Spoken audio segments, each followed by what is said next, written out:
Good evening everyone, मेरा नाम Simon Aleem है और आज मेरे पास पास्टर अनवर फजल के बारे में एक ऐसी खबर है जिसको सुन के आप लोगों के रोंगटे खड़े हो जाएंगे। ये एक बहुत इम्पॉर्टेंट खबर है, तो इसको आप गौर से सुनिएगा। तो हुआ कुछ यूँ है कि पास्टर अनवर फजल के बहुत सारे डोनर्स थे जो कि यूनाइटेड स्टेट्स ऑफ अमेरिका और यूरोप से उनको डोनेशन देते थे और इसी तरीके से उनकी सारी मिनिस्ट्री चल रही थी, उनके चर्चेस चल रहे थे। लेकिन अब वो डोनर्स, उन सब डोनर्स ने पास्टर अनवर फजल पे सवालात उठाना शुरू कर दिए। वो बार बार अब पास्टर अनवर फजल से पूछ रहे हैं कि ये सारा कत्ल का मामला क्या है, हमें सब कुछ सच सच बताओ। और वो लोग ये भी कह रहे हैं कि वो पास्टर अनवर फजल की फंडिंग बंद करने वाले हैं, उनकी जितनी भी मिनिस्ट्री है और उनका चर्च, उसकी फंडिंग वो लोग बंद करने वाले हैं। ये मुझे एक रिलायबल सोर्स से इंफॉर्मेशन मिली है। उन्होंने जो मुझे इन्फॉर्मेशन दी थी ईमेल के ज़रिए, व्हाट्सएप के ज़रिए या मैसेंजर के ज़रिए, वो सब मेरे पास हैं। और पहले मैंने सोचा था कि आप सबको वो दिखाऊं भी, लेकिन फिर मैंने सोचा कि जिन्होंने ये इन्फॉर्मेशन मुझे दी है उनकी प्राइवेसी इससे वायलेट हो जाएगी। इस वजह से मैं आपको वो ईमेल या मैसेजेस नहीं दिखा रहा और ना ही वो सारे डॉक्यूमेंट्स शेयर कर रहा हूँ। लेकिन ये जितने भी मिनिस्ट्रीज़ हैं और जितने भी चर्चेज़ हैं और जितने भी ऑर्गेनाइजेशंस हैं अमेरिका और यूरोप में से या जितनी भी वेस्टर्न कंट्रीज़ में से, ये सारे जो पास्टर अनवर फजल को फंडिंग दे रहे थे, उन सब ने पास्टर अनवर फजल से बहुत सारे सवालात करना शुरू कर दिए। सबसे पहले तो वो पूछ रहे हैं कि ये कत्ल का क्या मामला है। देखें, जो वेस्टर्न कंट्रीज़ में ये जो ऑर्गेनाइजेशंस हैं या फिर चर्चेज हैं या फिर मिनिस्ट्रीज हैं, वो सब लोग हर क्राइम को बहुत बुरा समझते हैं। इवन छोटे से छोटे क्राइम को भी वो लोग बहुत बुरा समझते हैं। मैं आपको एक एग्जांपल देता हूँ। अगर एक रोड है जिसमें 100 की स्पीड लिमिट है तो वो लोग 90 पे आके रुक जाते हैं, 90 से ऊपर स्पीड नहीं करते, क्योंकि वो सब छोटे छोटे लॉज को भी फॉलो करते हैं। और यही वजह है जिसकी वजह से वेस्टर्न सिविलाइजेशन आज बहुत कामयाब है दुनिया में और वेस्टर्न कंट्रीज में लोग जो हैं वो बहुत सिविलाइज होते हैं। यही वजह है क्योंकि वो हर छोटा छोटा लॉ फॉलो करते हैं। इवन ऐसा लॉ जो आपको हार्मलेस लग रहा हो या आपको बहुत छोटा महसूस हो रहा हो, उसको भी वो लोग फॉलो करते हैं। तो ये तो फिर मर्डर की बात है, जिसे पास्टर अनवर फजल ने उनको एक्सप्लेन किया है कि उन पे इल्ज़ाम लगाया गया है। लेकिन वो लोग उनसे ये पूछ रहे हैं कि आप पे ऐसा इल्ज़ाम लगा ही कैसे और किस तरीके से लग गया, क्योंकि उन सब का भी यही मानना है कि अभी पास्टर अनवर फजल एक्यूज हैं और उन पे ये इल्ज़ाम साबित नहीं हुआ, लेकिन ये भी साबित नहीं हुआ कि वो बेगुनाह है। तो इसलिए बहुत जल्द ये होने वाला है कि वो सब मिनिस्ट्रीज और वो सब चर्चेस जो पास्टर अनवर फजल को फंडिंग देते थे उनकी मिनिस्ट्री के लिए या उनकी चर्च के लिए, वो सब लोग अपनी फंडिंग रोकने वाले हैं या ख़त्म करने वाले हैं तब तक जब तक पास्टर अनवर फजल के इस केस का फैसला नहीं हो जाता। अगर अदालत उनको एक्विट कर देती है या बेगुनाह साबित करके बरी कर देती है तब वो अपनी फंडिंग रिज्यूम कर देंगे, वरना वो फंडिंग हमेशा के लिए बंद कर रहे हैं। और इसके अलावा जितने भी वो चर्चेस हैं या जितने भी मिनिस्ट्रीज हैं जो पास्टर अनवर फजल को फंडिंग दे रहे हैं, उनका ये भी प्लान है कि वो फ्यूचर में पास्टर अनवर फजल पे केस करें फ्रॉड के, क्योंकि उनसे जिस काम के लिए पास्टर अनवर फजल ने पैसे लिए थे वो पैसे उन कामों के लिए इस्तेमाल नहीं किए गए बल्कि और कामों के लिए इस्तेमाल किए गए। और जैसे मैंने आपको पहले ही बताया था कि पास्टर अनवर फजल ने बहुत सारे पैसे जो चर्च और मिनिस्ट्री के लिए दिए गए थे वो पैसे उन्होंने अपने ऊपर लगा लिए, बड़ी बड़ी गाड़ियां खरीद ली, बड़े बड़े घर खरीद लिए, महल बना लिए और बाहर के मुल्कों में शिफ्ट हो गए। एक और बात भी है, वो ये है कि जितने भी वेस्टर्न कंट्रीज में चर्चेज और मिनिस्ट्रीज हैं जो पास्टर अनवर फजल को फंडिंग दे रहे थे, उन सब ने पाकिस्तान में गवर्नमेंट, FIA, उन सब से रब्ता किया है और उन सब से कहा है कि हमें इंफॉर्मेशन लेके बताओ, हमें इन्वेस्टिगेशन करके बताओ कि पास्टर अनवर फजल ने ये पैसा कहाँ पे लगाया, क्योंकि वो लोग बहुत फिक्रमंद हैं। उन्होंने वो सारा पैसा पास्टर अनवर फजल को क्रिश्चियंस की वेलफेयर के लिए दिया था। वो चाहते थे कि ये पैसा गरीब क्रिश्चियंस के काम आए, उनके लिए उन्होंने बहुत सारे प्रोजेक्ट्स के लिए पैसा दिया था पास्टर अनवर फजल को, जैसे कि साफ पानी, खाने की फरहमी और भी बहुत सारे प्रोजेक्ट्स थे जिसमें पास्टर अनवर फजल को पैसे दिए गए थे और उस पर पास्टर अनवर फजल ने कुछ भी नहीं किया। इसके अलावा उन्होंने मिनिस्ट्री के लिए भी पैसे दिए थे, चर्च बनाने के लिए भी पैसे दिए थे, उसमें पास्टर अनवर फजल ने ज्यादा पैसे खर्च नहीं किए और उनको पास्टर अनवर फजल पे शक होता जा रहा है। और इसके अलावा साथ ही अब राना अंजुम याकूब, उनका कत्ल हो गया है। तो ये एक क्रिश्चियन लीडर थे जिसकी वजह से पास्टर अनवर फजल के सारे डोनर्स जो हैं वो बहुत परेशान हैं। देखिए पास्टर अनवर फजल के जो डोनर्स हैं उनको ये बहुत बुरा लग रहा है कि कैसे एक पास्टर पे ये कत्ल का इल्जाम आ गया। ये बहुत घिनौना इल्जाम होता है, दुनिया का सबसे बड़ा क्राइम यही है और वो सब लोग इस चीज के लिए बहुत अनकंफर्टेबल हैं, उनको ये बिल्कुल अच्छा नहीं लग रहा और जिसकी वजह से वो पास्टर अनवर फजल से तकरीबन रोज के हिसाब से मीटिंग्स कर रहे हैं लंबी लंबी।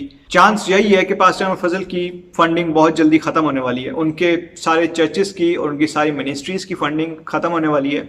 और एक और भी बात, पास्टर अनवर फजल के जो सपोर्टर्स हैं या उनके फॉलोअर्स हैं या उनके पैरोकार जो हैं, अक्सर मैंने देखा है नीचे वीडियो पे कुछ लोग आ जाते हैं कमेंट करने के लिए और वो कहते हैं कि भाई ऐसी बात ना करो, खुदा का खादिम है वो। तो देखिए जैसे मैंने पहले भी कहा था, किसी के नाम के साथ अगर पास्टर लग जाए तो इसका ये मतलब नहीं है कि वो फरिश्ता बन गया या वो कोई गुनाह नहीं कर सकता या वो कोई क्राइम नहीं कर सकता। ठीक है, पहली बात तो ये होगी। दूसरी बात, क्या पास्टर अनवर फजल ने आपको यही सिखाया? क्योंकि बहुत सारे लोगों को मैं देख रहा होता हूँ वो आके गलम गलोच कर रहे होते हैं, गंदी लैंग्वेज यूज कर रहे होते हैं। ये मैं सिर्फ कमेंट्स की बात नहीं कर रहा, मैंने ऑनलाइन भी बहुत देखा है, बहुत लोग वीडियोस भी बनाते हैं पास्टर अनवर फजल के हक में, उसके अंदर भी वो लोग गालियां दे रहे होते हैं, गंदी लैंग्वेज यूज कर रहे होते हैं। और अभी थोड़ी देर पहले मैं पास्टर रोशन साहब की वीडियो देख रहा था जिसमें उन्होंने अपने चैनल पे राना अंजुम याकूब की 16 साल की बेटी की वीडियो लगाई हुई थी। उस वीडियो में वो बेटी जो है वो एक बयान दे रही है इंग्लिश जुबान में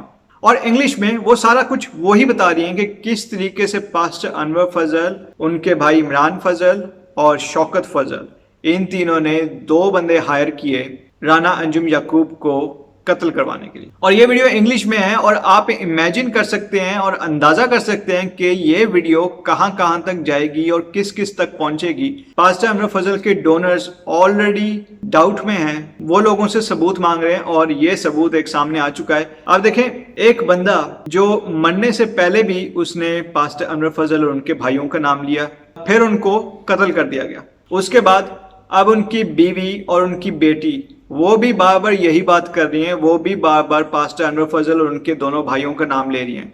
तो कुछ ना कुछ तो इसमें सदाकत होगी और यही चीज पास्टर अनवर फजल की जितने भी डोनर्स हैं वो भी देखेंगे, वो भी इस चीज को केयरफुली जज करेंगे और ये भी हो सकता है कि वो सारे डोनर्स राना अंजुम याकूब की फैमिली से इंटरव्यू भी करें जिसमें वो उनसे सारे फैक्ट्स लेंगे। क्योंकि देखें, उन्होंने तो दोनों तरफ से इंफॉर्मेशन लेनी है, उन्होंने पास्टर अनवर फजल से भी पूछना है लेकिन साथ साथ उन्होंने राना अंजुम याकूब से भी पूछना है क्योंकि वो अपनी इन्वेस्टिगेशन खुद भी करेंगे। क्योंकि ये बहुत बड़ी जिम्मेदारी होती है, उन्होंने पास्टर अनवर फजल को करोड़ों डॉलर्स दिए, करोड़ों डॉलर्स, और ये कोई छोटी रकम नहीं होती, ये बहुत बड़ी रकम होती है। और अब वो इसका एहतसाब चाहते हैं, वो चाहते हैं कि देखें कि ये पैसा कहाँ पे लगे और स्पेशली इतना बड़ा इल्जाम पास्टर अनवर फजल पे लग चुका है। एक और बात मुझे जो बड़ी अजीब सी लगी है वो ये है कि पास्टर अनवर फजल और उनके भाई जो हैं इन सब ने अलग-अलग मिनिस्ट्रीज बनाई हुई हैं, अलग-अलग चर्चेस बनाए हुए हैं। और जैसे कि अभी राना अंजुम याकूब साहब का कत्ल जो हुआ है उसके बाद इन पे जो इल्जाम लगा है उसमें इन सब ने वकील भी अपने अलग-अलग रखे हैं और बहुत सारी और भी रिपोर्ट्स हैं कि इन सब भाइयों के आपस में झगड़े होते रहते हैं। तो देखें, ये लोग पास्टर हैं, एक दूसरे को भाईचारे के बारे में सिखाते हैं, सुलह सफाई के बारे में बताते हैं, लेकिन इल्जाम इन पे कत्ल के लग रहे हैं, आपस में इनकी लड़ाई झगड़ा होता रहता है भाइयों का। तो ये क्या एग्जाम्पल सेट कर रहे हैं अपनी कलीसिया के सामने और लोग इनसे क्या सीखेंगे? और वो जो इनके फॉलोअर्स हैं जिनको मैं कमेंट सेक्शन में देखता हूँ या फिर डिफरेंट वीडियोस में देखता हूँ, उससे पता लग जाता है कि किस टाइप की एग्जाम्पल सेट हो रही है उनके सामने। अब देखें, पास्टर अनवर फजल और इनके भाई जो हैं इमरान फजल और शौकत फजल, ये लोग अब कोशिश करेंगे कि किसी तरीके से सुलह कर लें। वो लोग राना अंजुम याकूब की फैमिली से कांटेक्ट करके उनसे सुलह करने की कोशिश करेंगे।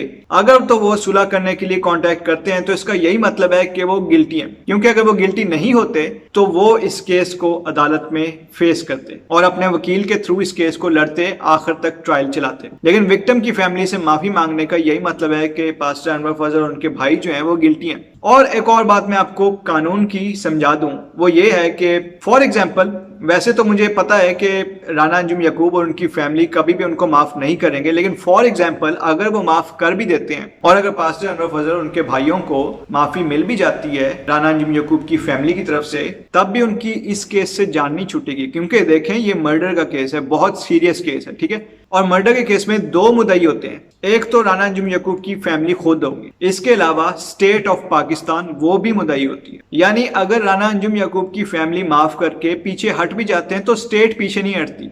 स्टेट आखिर तक मुकदमे का फैसला करवाती है। तो अगर ये लोग माफी मांग भी लेते हैं तो इससे कुछ भी नहीं होगा क्योंकि स्टेट मुद्दई रहेगी। तो पास्टर अनवर फजल के जो डोनर्स हैं वो सब भी कानून जानते हैं, उन सब के पास भी वकील हैं और वो सब ये बात जानते हैं कि अगर पास्टर अनवर फजल या उनके भाई जो हैं अगर वो सुलह करने की कोशिश करेंगे तो इसका यही मतलब है कि वो लोग गिल्टी हैं। तो आखिर में मैं सिर्फ यही कहूंगा कि खुदा पास्टर अनवर फजल को, उनके भाई इमरान फजल और शौकत फजल, इनको तौफीक दे कि ये लोग खुदा के काम करें, अच्छे काम करें, जो कलाम में सिखाया है वो करें। और इसके अलावा मैं राना अंजुम याकूब की फैमिली के लिए भी दुआ गो हूँ कि खुदा उनको तसल्ली दे, वो बहुत बड़े सदमे से भी गुजर रहे हैं। तो ये मैंने आपको इस केस के बारे में अपडेट देनी थी। और 29 जून को पास्टर अनवर फजल, उनके भाई इमरान फजल और उनके तीसरे भाई शौकत फजल, इन तीनों की अबूरी जमानत यानी टेम्पररी बेल की हेयरिंग है। तो अदालत में इनकी जो हेयरिंग की जो भी कार्रवाई होगी उसके बारे में मैं आपको बताऊंगा और आपको एक अपडेट भी दूंगा 29 जून को। तो इसके साथ ही मैं अपनी वीडियो यहीं पे एंड करता हूं। अगर आपको ये वीडियो पसंद आई है तो आप इसको जरूर लाइक करें और लोगों के साथ शेयर भी करें, ये इंपॉर्टेंट इन्फॉर्मेशन है इसमें। और अगर आपको हमारा चैनल अच्छा लगता है जिसका नाम पीस वर्ल्ड वाइड है तो आप उसको सब्सक्राइब करें और बेल आइकन को भी क्लिक करें। Thank you so much and God bless you all.